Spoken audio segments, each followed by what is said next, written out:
Viewers, এটা হলো রূপালী গাছের রূপালী আম। অ্যান্ড রূপালী আমগুলো এখনো বেশি বড় হয় নাই, খুব শীঘ্রই হয়তো বড় হয়ে যাবে অ্যান্ড বড় হলে পেকেও যাবে। অ্যান্ড আপনারা কে কে নিতে চান রূপালী আম, প্লিজ কমেন্ট করে জানান। যদি নিতে চান, আমি এখন আমের বাগানে আছি অ্যান্ড আপনারা চাইলে এখান থেকে আম নিতেও পারবেন। এটা হলো ব্যানানা ম্যাঙ্গো আম অ্যান্ড আমের সাইজটা দেখতে পাচ্ছেন অনেক বড় অ্যান্ড এটা আরো বড় হয়, একটা আম প্রায় 1 কেজির কাছাকাছি হয়ে যায়। এটাকে বলে ব্যানানা আম। কার কার পছন্দ হয় কমেন্ট করে জানাবেন।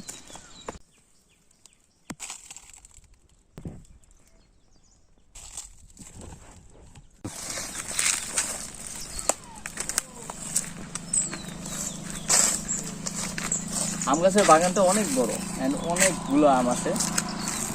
এগুলো খুব শীঘ্রই বড় হবে, খুব শীঘ্রই কাস্টমার হাতে পৌঁছে যাবে।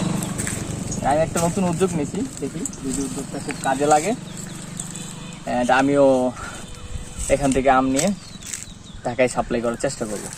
আপনাদের দোয়া চাই অ্যান্ড একটু প্রচেষ্টারও দরকার আছে আমার, দেখা যাক।